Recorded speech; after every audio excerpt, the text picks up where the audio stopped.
So this is the Wales Conference Room, one of 3 to 4 potential classrooms in this building. It's also where we often have seminars and where diocesan agencies will have their board meetings, and our board of directors usually meet in here. It is also our rare book room. We have books dating back to the 15th and 16th century. These books do not circulate, but as you can see are readily available.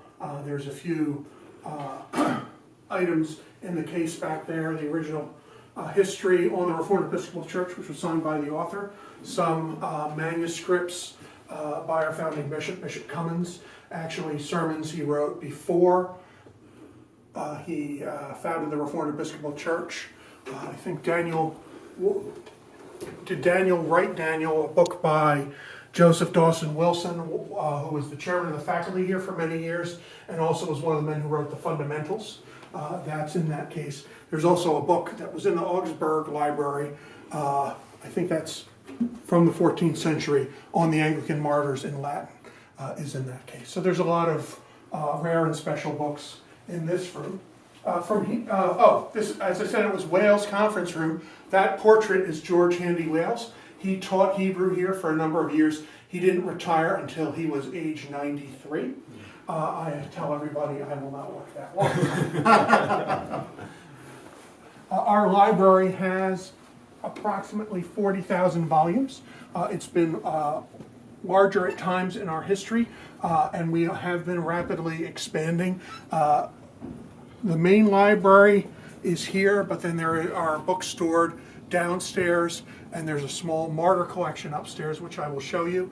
Our library is very strong in areas of Bible, church history, liturgy, and Anglicanism, but certainly has everything we need for the Master of Divinity program, and it's already well stocked for an advanced theology degree, or certainly an MA degree.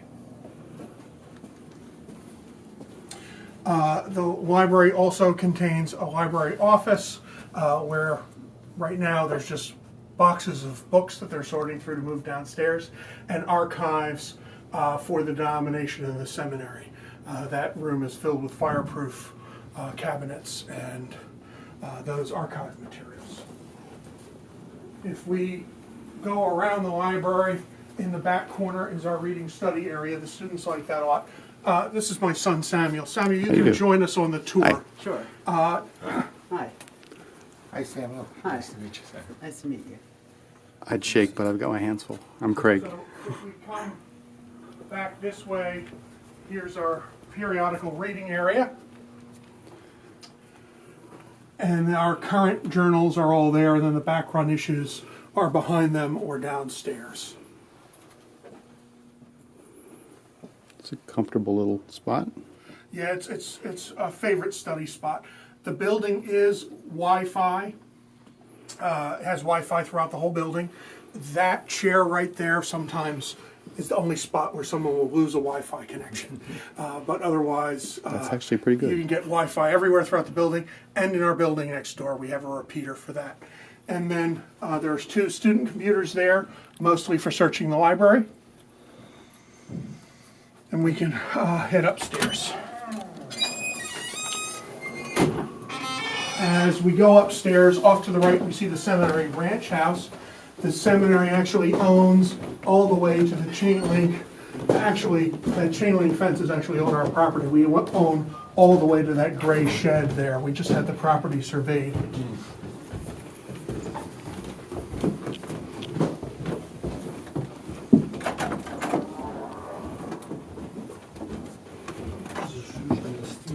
These are faculty and staff mailboxes for the students. This is the main classroom space lecture hall named after Bishop Higgins, who was the diocesan bishop 3 bishops ago. Our class sizes range from about 5 to 25, but we tend to be in the 5 to 10 range.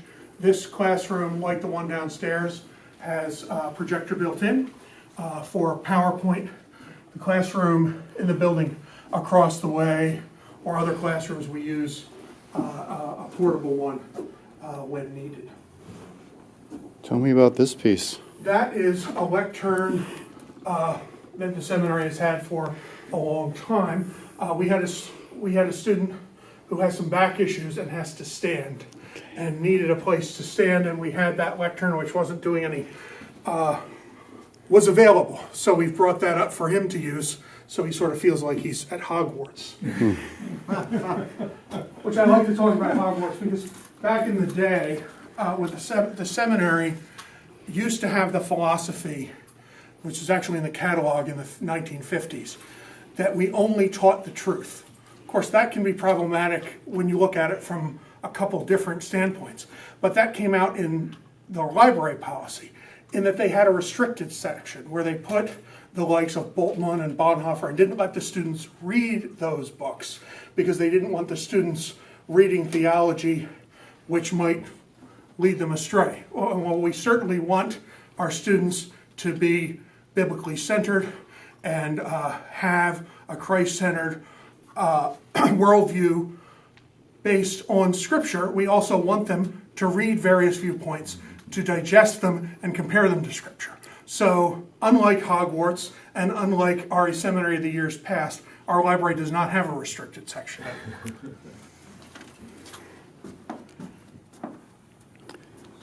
This is our air conditioning technician, comfort control. I'm sure he doesn't want to show up in a video, but this is, we had a little problem with the chapel air conditioning heater. Somehow the fire dampers closed, but he's been fixing it. So our chapel is a little disheveled right now, but the chapel is the center of, at the center of the seminary and also at the center of seminary life. Normally all of that would be in the closet here, but every day that students are on campus, they have chapel. We have morning prayer on Mondays and Tuesdays, evening prayer on Wednesdays and Fridays, and Holy Communion on Thursdays. We will have Holy Communion also in the mornings the other days, starting this coming academic year. In addition, the students are asked to have matins and compline prayer at the beginning and end of each day, for which they're totally responsible. But every day there is a faculty supervised chapel, and students who have classes on either side of it are required to attend. The stained glass window was given a few years ago, I think the class of 2011. It is a stained glass depiction of St. Philip the Deacon ministering to the Ethiopian, explaining the word of the Lord to him and baptizing him, which we think is wonderful for our seminary community in a number of ways. It emphasizes word and sacrament, which certainly is a big part of what we do and teach here. It also represents that the community, the body of Christ, is diverse, as are we. So it's not just two men of the same race, but men from differing backgrounds who have come together in Jesus Christ.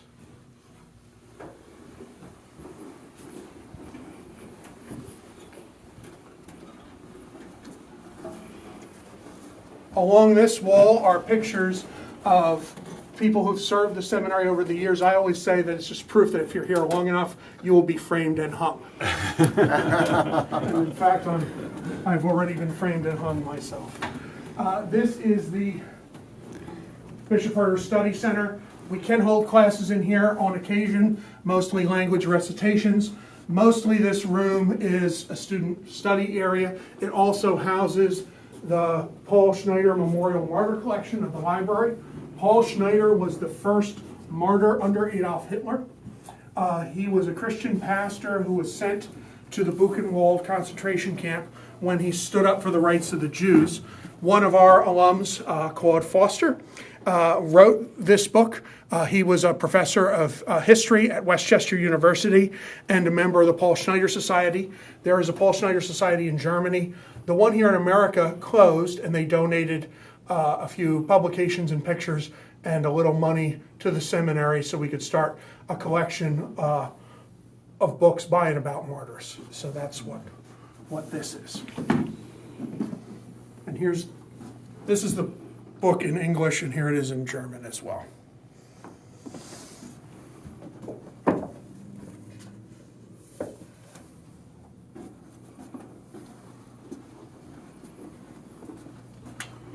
On this side, there are pictures of people who generally served the church over the years. So these were professors at the seminary, or are professors at the seminary, and these were bishops and clergymen in the church.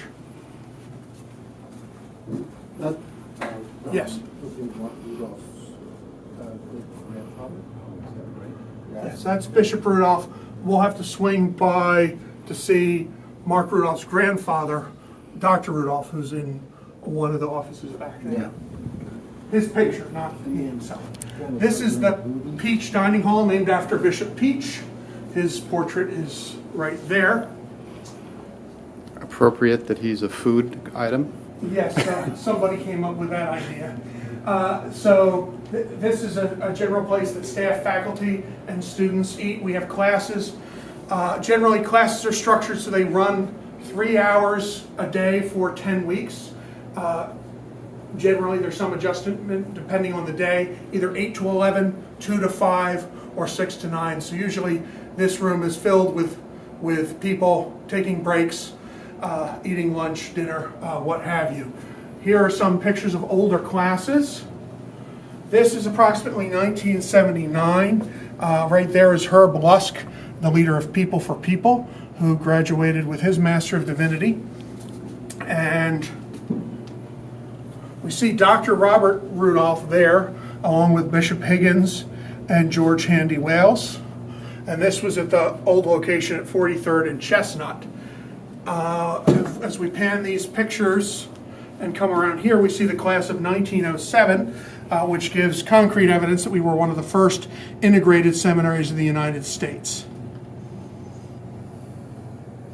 And this picture, I don't have a date on, I believe it's older, but it also shows an integrated class.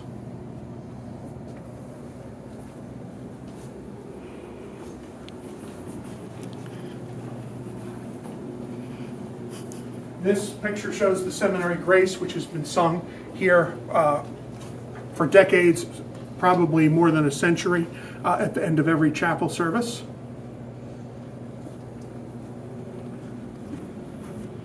This is the centennial picture of the faculty. So that's from 1987 in the old location. That's when my father, Bishop Riches, was the president. Alan Gelzo was the dean. And Walter Truesdale, the librarian. These two men, Dr. Blackburn and Dr. Crowdhamel, are still teaching with us, and Bishop Riches is Professor Emeritus. Which is your father again? The one in the center. Okay.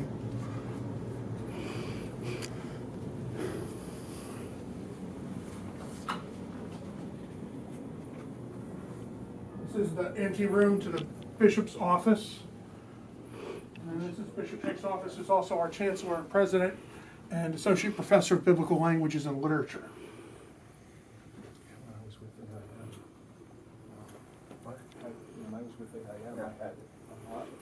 So this whole building was a warehouse? This whole building was a warehouse. This room here was one of the only rooms on this floor. The rest was open to either the floor below us or all the way to the basement. That spiral staircase was here. The spiral staircase, which will go down in a few minutes, goes actually all the way down to the basement. We floored it over. Someday we might change that. I'll show you the basement. It's mostly used for storage now, although we're redoing parts of it for the library. I did skip a couple offices, including the office which will become the Bishop Rudolph classroom. So I'll just swing back there, and then we'll double back. Thanks.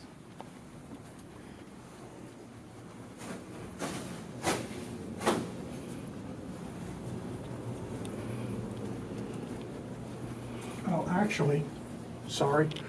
I should probably talk a little bit from this window. It's easier than from outside. So if we look out this window, what's immediately in front of us is owned by the Verizon Telephone Company. For a switching station, they have a box there.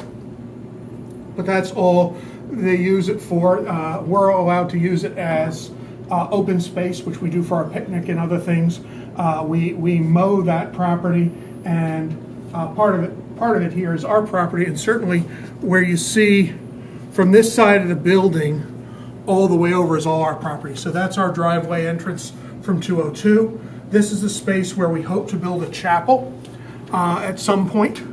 Right there in that open space, we have a sign out on 202 now. We have 2 benches, picnic tables, that are going to be going out here so people can enjoy this space and eat lunch or study on nice days. Nice. Jonathan, remind me when you moved into this? 2000. 2000. And there's some pictures I'll show you downstairs which will recap where the seminary was at different moments.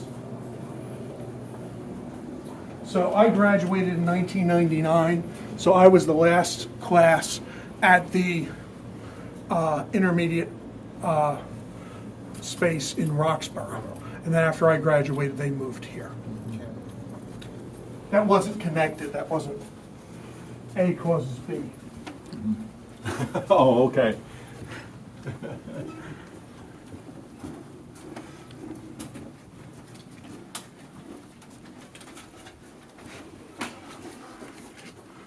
These pictures are normally on that wall, but they're moving has been necessitated by the air conditioning work. When we first moved in this building, this was our bookstore. That's important to see when you see where our bookstore is now. We had all of that pretty much jammed into this space, which was functional, but not ideal. It's been our adjunct classroom.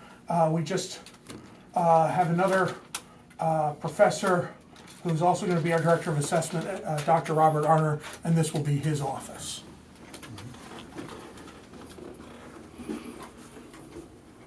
This is Dr. Blackburn's office, our professor of biblical languages and literature. He specializes in the Old Testament, has his PhD from Temple University, and is an associate pastor of a Baptist church down, I believe, in Wynwood in Delaware County.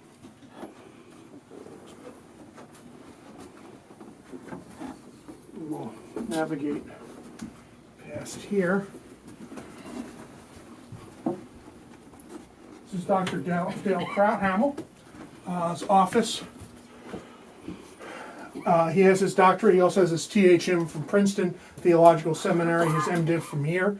He has taught here quite a number of years. As you saw, he was in the Centennial Faculty Picture in 1987. And he is our professor of theology.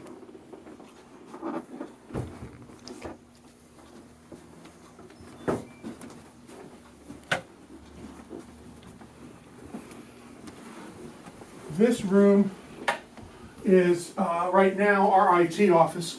He'll be moving down into the librarian office space, and this will become the Bishop Rudolph classroom and sacristy. We'll have a small conference table in here for some smaller classes.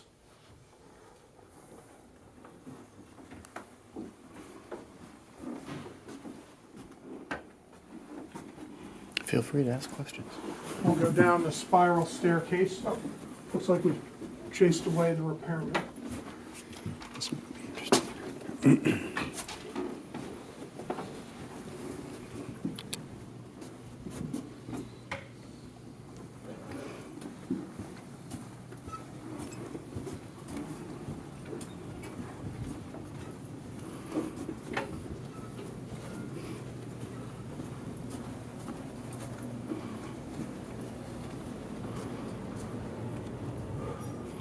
This tapestry at the top of the spiral staircase has a history, which I will share some of. It's indicated here. It came from a Miss Cecilia D. Notbeck of New York City and Dorset, Vermont. It was made in about 1895 by Miss de Notbeck and her friend Miss Harriet Edwards, the great-granddaughter of Jonathan Edwards. And it was given to the seminary after Miss de Notbeck's death through Dr. Robert Knight Rudolph, professor of systematic theology at the seminary for many, many years.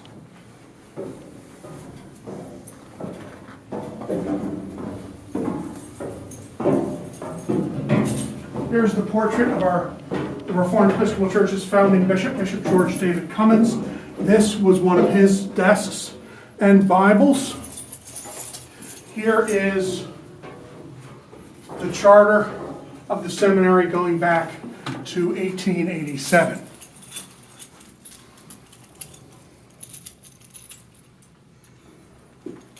At the 125th anniversary of the seminary, the faculty commissioned a local artist to make this drawing, showing basically a collage of the seminary building and facility at that time, which was about the time when we also then bought the adjacent property, which I'll explain when we go outside.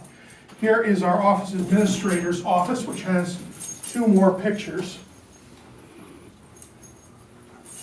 The seminary, when it was founded in 1886, they started building this facility at 43rd and Chestnut.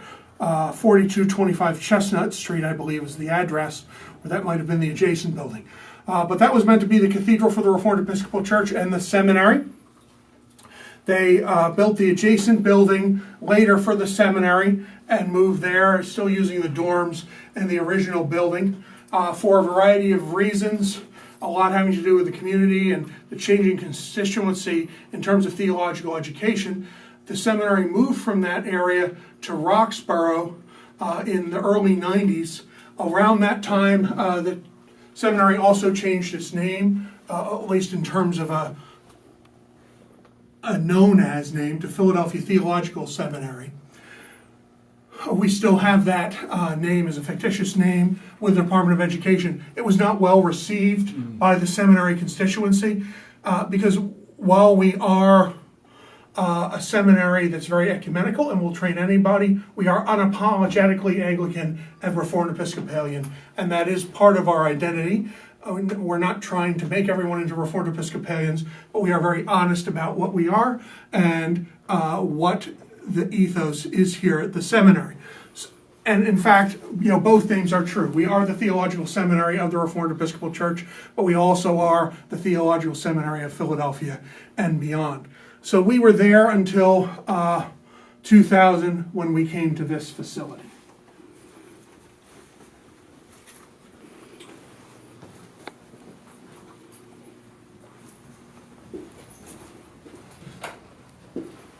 There are some more offices down this way. Here's our copier workroom for the office staff leading into the library.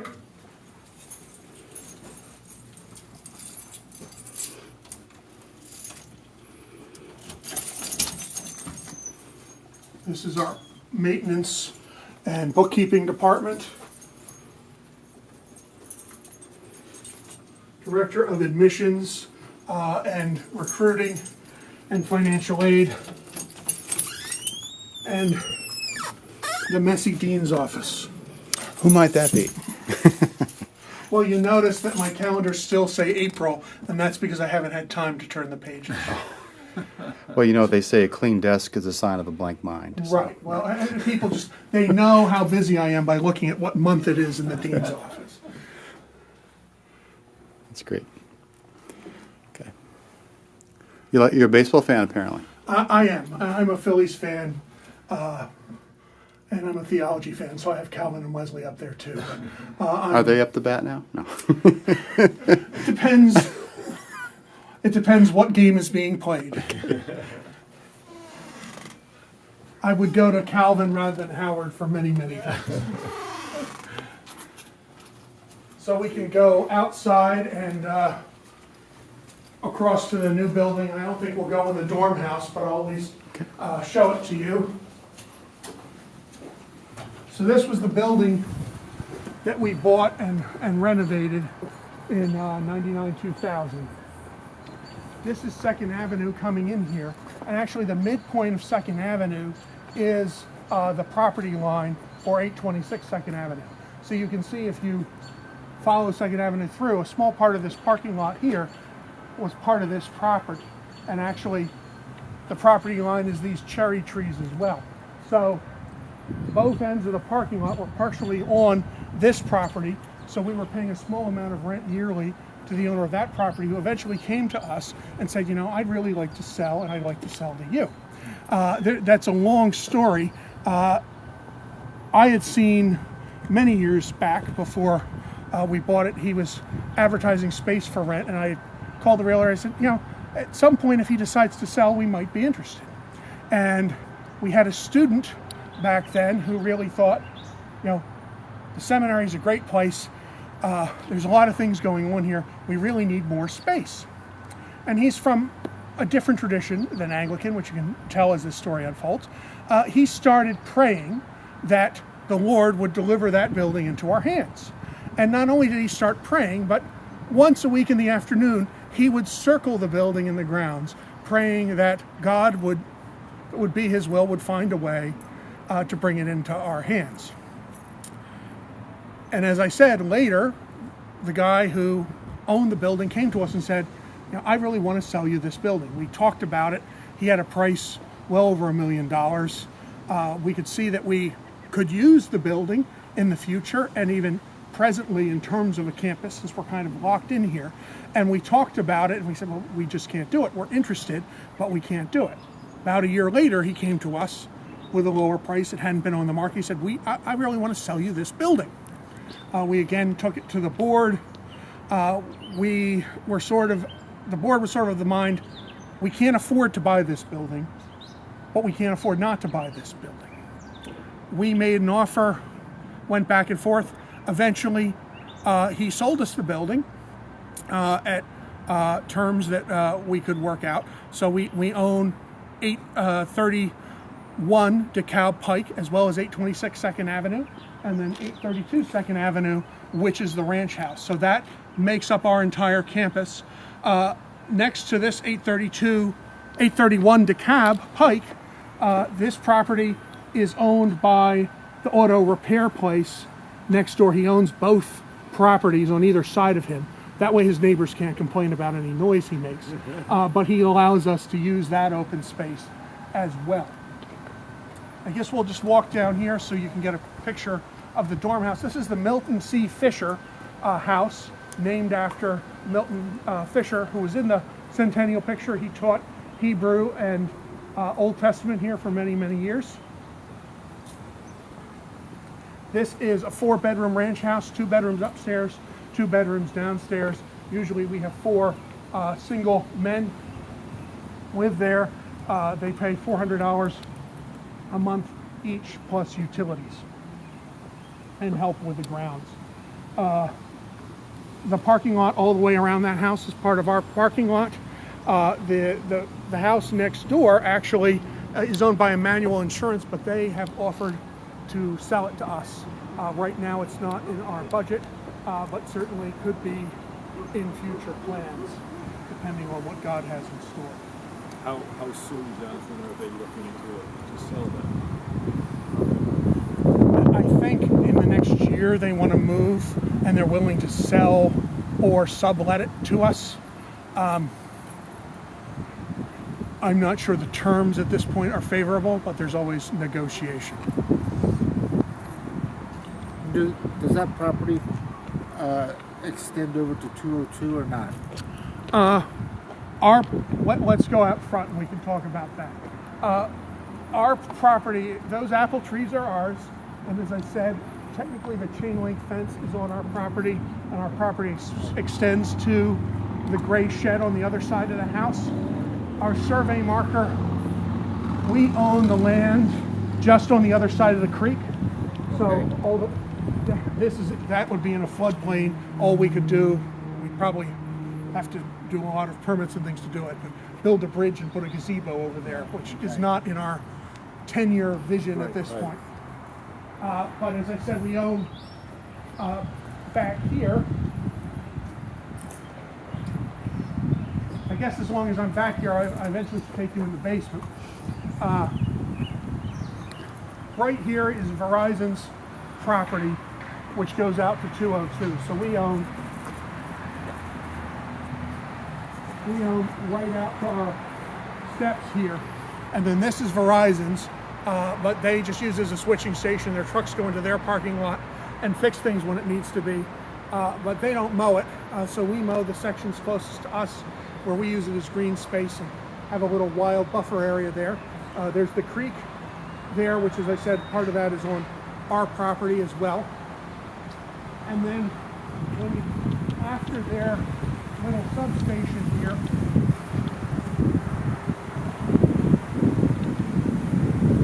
everything now from here down to 202 is our property.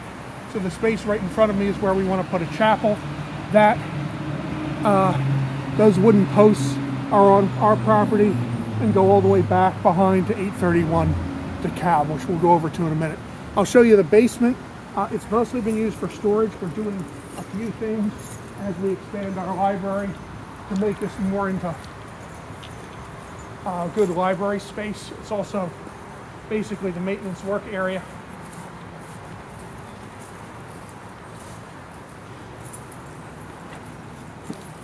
I guess this is still open.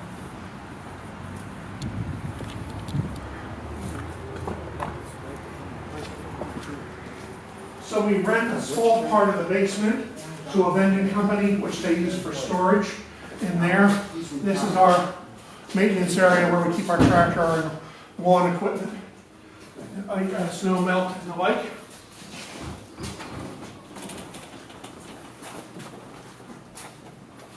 This is a mostly storage area. This will be the last part we'll be renovating. We keep the periodicals here and some of the archives, and we'll be devoting the area to that when we're finished renovating. We just finished renovating and adding bookshelves to this area, and we have been moving some of our library that gets less used down here. And Samuel's been working on that. What you can do, Samuel, is you can start unloading these boxes. Yes, and that's the why I boxes in came to here. find you. I had some questions about what I was doing. Okay, can we pause so I can answer Sure. his question? Finish redoing this room, which has been a storage library repair area. We just moved some of the books from this area in. The rest are moving in, then we're gonna redo this floor and put shelves in this whole area as well to extend the library storage. But that's basically what we're doing. As you can see, we have a lot of old books that have come to us that we're sorting through. So while we have 40,000 active books in the library, we have many other books that have been recently donated or have been extra copies that we are working through. What we do is we accept donations of books of any sort, and if we can add them to the library, we add them to the library. If we are not able to add them to the library, we offer them to sale in the seminary community or online through a Libris, and all the proceeds go back into the library.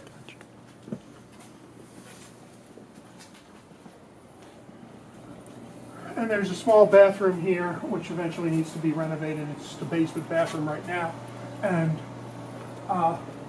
back here, well, our backroom periodicals are back here, along with other book donations we continue to process. Here's the spiral staircase, the last end, which someday when we have all of this renovated, we could possibly open that up and have this be the periodical and other section of the library. Right now, it's only accessed by library personnel and staff, and these are our books that are all listed on a Libris and sold that way. Was the staircase here originally, or Yes. was it okay? Yeah, so it was 3-4, and it was open to that area. Okay. Since this was just warehouse and they didn't renovate this part, they walled that off, and this was used as storage. We have been gradually, as you can see in the room we did, we've been renovating and making it a better library space.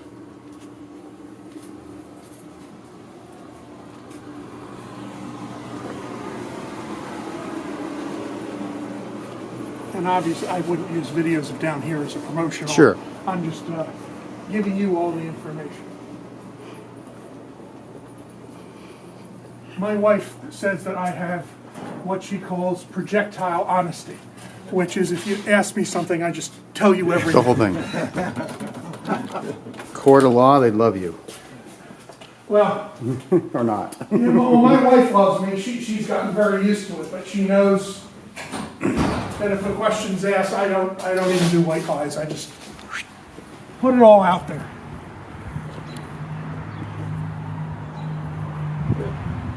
So I'll take you over to our new building. I'll talk a little bit about our building as we slowly walk there. It's a little bigger than this building. It's divided into 4 suites and 1 sub-level building and a sub-level room and a basement. We are using about 30% of the building, which we have just recently renovated. We have 2 tenants and 1 open space. One tenant is a landscape architect who is renting. He has a 2-year lease at this point. And upstairs is an accountant who has, I think, a 4-year lease with an option for another 4 years. He's long-term upstairs. Well, they both have been there since long before we bought the building, and they both have expressed the desire to stay as long as we will have them, basically. So they are solid tenants who are renting that building until we are ready to use those 2 spaces. We just had a tenant which we had in for a year who's left. We're looking to rent that out. I think it's roughly 1,200 square feet of space. You'll see, well, I may or may not have keys on me for that suite, but it's upstairs, and we're renting that for $13.50 a month, including utilities. And then we're using the 1 space. So as we go over there, I'm not going to show you everything because I don't want to disturb the tenants. Sure. I will mention, as we cross here, one of our current projects is redoing we started to put in walkways. We have a walkway from here over to that parking lot, which right now is wood chips. We're going to put pressed gravel in it. It's beyond the insulation of the air conditioning company. We have a brick campaign going on to do a patio. Some of these older cherry trees are going to come out. We're going to have a wall there and a brick patio for studying and relaxing here, and some benches, which hopefully we'll have in by the fall. And this will be concrete. Here, at one point, someone decided to plant flowers in the middle of the parking lot, and when they dug them up, they put asphalt over it, but you know what happens when you do that. But we're going to have this redone with concrete leading into our brick patio, and eventually we're putting in steps going down here.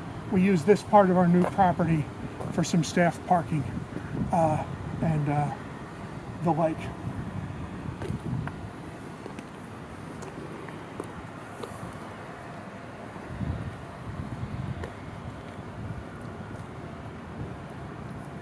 So we bought this property in 2013. We've already been integrating it into our campus. We have signs throughout the parking lot indicating where the diocesan office and seminary office are. And this was called the professional building, and now it's the professional building at Reformed Episcopal Seminary. You'll see the sign there. We put the new sign there as well as out by 202, and it has the seminary seal there. It does have an entrance out to 202 as well as an entrance to 2nd Avenue. We're eventually going to put a gate there. Before we have some trees that need to be cut down and put the trees there, every now and then people would use that as a cut through, which is not safe.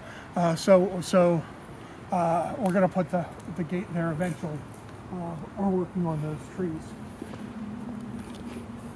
But the property line goes to the other side of these trees and all the way back behind this building. Would you like to circle the building first or just go inside? Just go inside.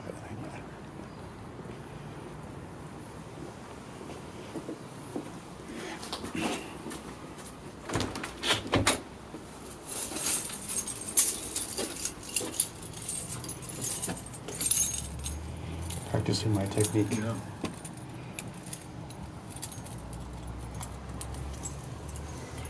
So your technique may be better than my technique at finding the correct key.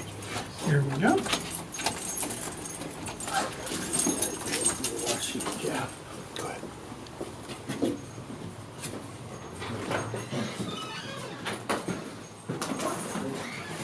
This is a solar energy efficient building. The landscape architect has the suite off to the right, which is the larger suite on the ground floor. And then we have this suite on the bottom floor, which is the one that above us, which would be a similar size. And that's, the one upstairs is the one that's available Yes. for rental at this point. Correct. So there is, this we also use for our spiritual education formation program for youth. Well, we use both buildings, but this also has a youth emphasis. So we have a lounge space and an area that will be a recreational area. And then there's an office here. Our lecturer in historical theology and liturgical music will be using this as his office. He's also the chairman of our committee on youth work. So that is this space. This will be a kitchenette. We'll have the cabinets installed shortly. Right now we just have the microwave and the refrigerator there. It will be a dry kitchen with, you know, one of those bottled water machine sort of things. This is the Nicholson classroom, and we have been using that this year. We have the portable projector when it's needed for here, but it's basically outfitted and has been used. And then we have another student study area, which is more of a quiet study area.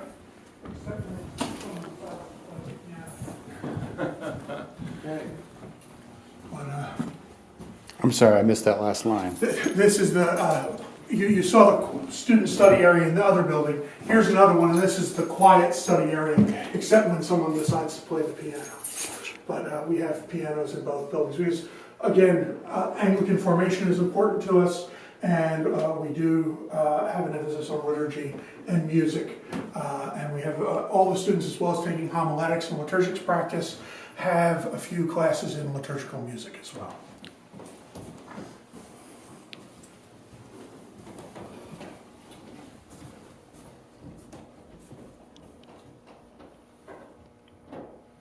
This is a recreational room. We eventually will have some sort of gaming thing in here as well.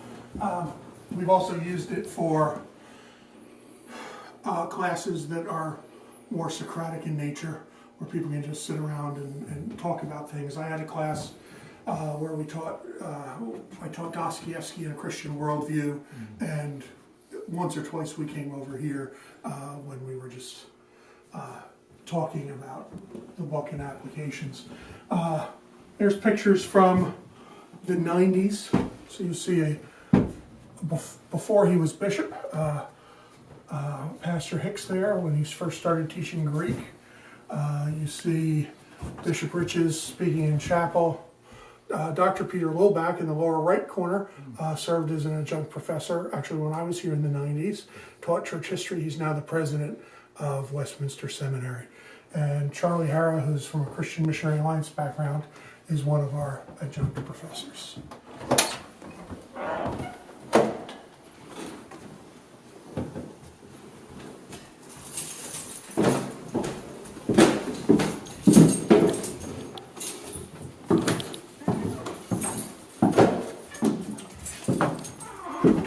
So I said about processing books. These are books that are basically 25 cents to a couple dollars that we just offer to the community before we do other things with them. So students have that option. And then this is the bookstore. Again, you tell generally we're in summer project mode. So you see a lot of boxes and things around. But compared to that little office upstairs, you can see the bookstore has come a long way. We carry a variety of books as well as all the books that students need for classes. A lot of seminaries have been closing their bookstores because they're not profitable. We see it as part of our mission. If students don't have access to the books, then they don't have them in class. And when you have 10 weeks of classes, when students are all ordering their books from half-price books in Amazon, sometimes they don't get them until the 7th week of class.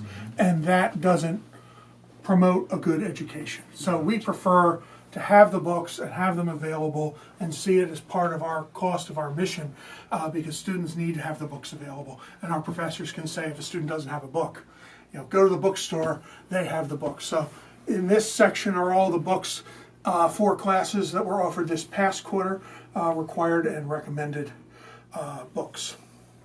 We have a few extra things like seminary portfolios, mugs, shirts, things of that nature.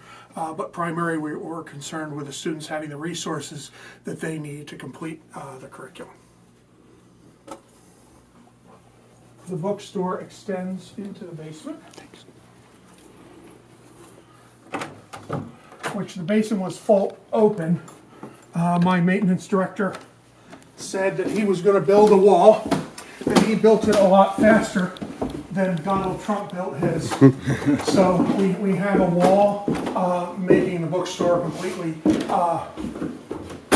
enclosed area. We've also been putting extra shelves here. I've developed a close relationship with Lutheran Theological Seminary, where I did 3 of my advanced degrees. I did my MDiv here, and then I did my STM, my DMin, and my PhD at Lutheran.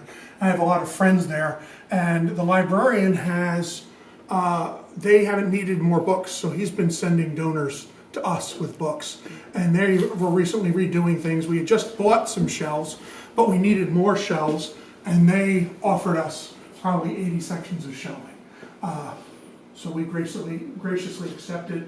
So that's part of how we're able to do some of these renovations and add more shelving, both for our bookstore and our library. I did a video once at the Lutheran Seminary because of all their glass floors. Oh, they're beautiful. Yeah, yeah, it was great. Yeah, and the seminary is a part of the Southeastern Pennsylvania Theological Library Association, which means our students can use the other libraries in that association, which include Lutheran, Westminster Biblical, Princeton, Valley Forge, Kern University. What's the seminary up near, the college up near Scranton? Bible College. But there's a long Baptist list. Bible. And Lancaster and Evangelical. Yeah. So our students have access to all those libraries. And as I said, we already have a strong library ourselves. So that's a great resource. But when I take students and staff members to Lutheran who have never been there, they're always impressed with the glass flooring. I think our maintenance man has said he's not putting glass flooring in our library. I'll take you up to the middle level where we can see the other suites.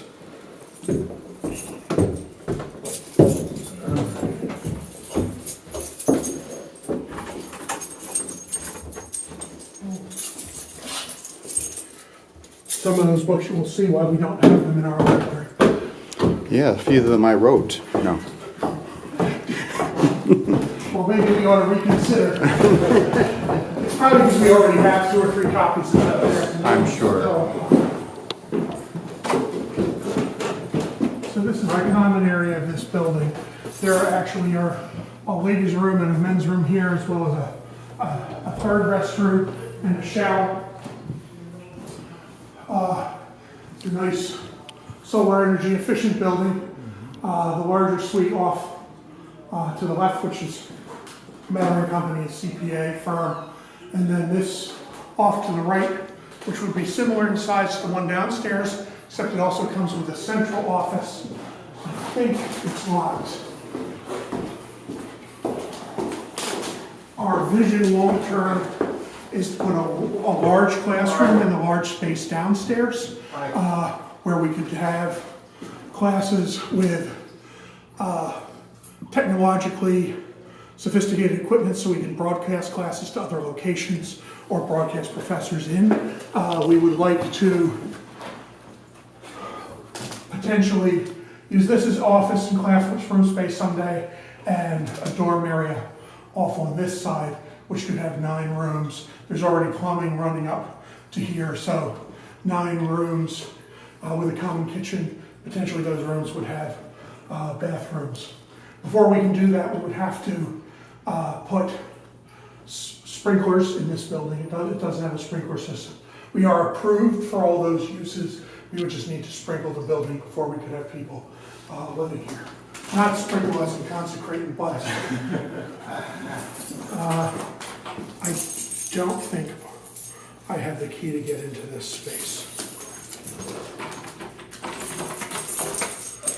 No, that's enough. But you get a general idea of what it looks like. That's great. We can go out the back of the building. So you have in this building revenue presently, potential use from the school, Right. and potential future use and other things. Yeah, we have this space available and usable to us now to continue to increase the student body. Yeah. As we increase exponentially, we also have the space that we can start to convert to meet the further vision. We do need dorm space as soon as we can afford to put. We'd have more students who would like to live on campus that can. There is plenty of housing available in the area for students, but because of our emphasis on community and our students' desire to have community, we have more students who would like to be right here than can be. And to clarify, you got these two buildings separately, right? This came after. Correct. Okay. We got that one in 2000, and it came with the ranch house. Okay. This building we bought, I believe, in 2013. Okay. That's great.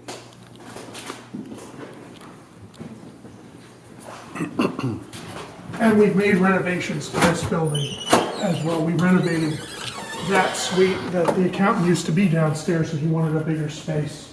And we put the kitchen up there for him and changed the configuration around.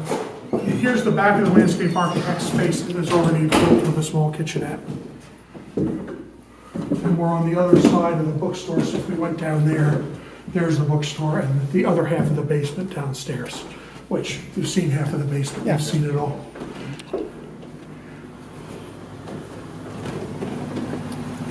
It's a really nice building. And so this takes us to the back of the building and the back of the property. And I don't see a basketball hoop. No, we do not have a basketball hoop. That Would you like one? a future possible addition. There are soccer nets in the neighboring property. You see them there. Generally, it hasn't been our students who are using it, but as I said, our neighbor has said he doesn't mind us using that property. We have had a volleyball game on that property. Our students tend to have a very high workload. We have 150 credit MDiv in 3 years. So our program is very intense, both academically, pastorally, and spiritually. So our students love our program, but they are very happy to be done because they don't have a lot of spare time. And our faculty and staff don't have a lot of spare time.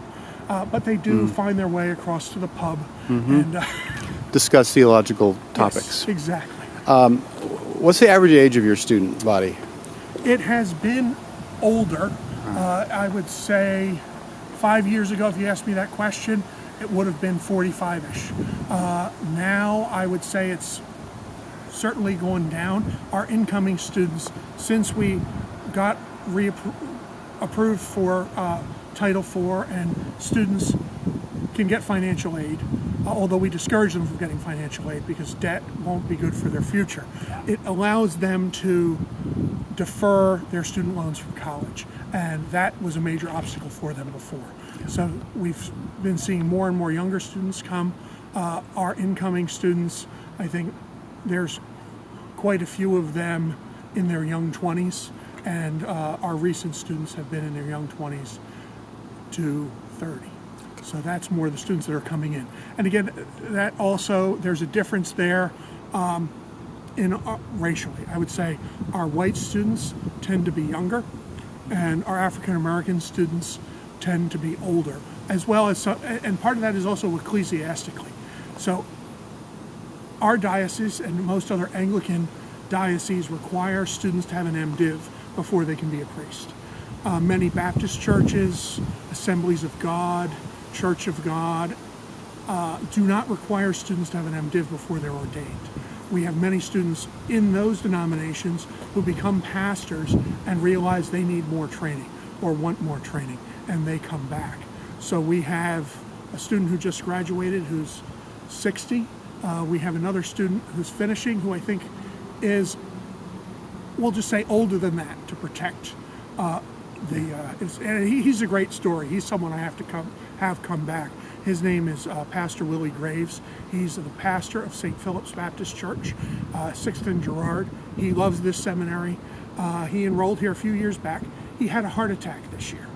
I say that just shows how tough our curriculum is, and he'll laugh with me. But he, as I said, he's an older man, and he loves the seminary. And Paul talks about how word had gotten back about the various churches to him.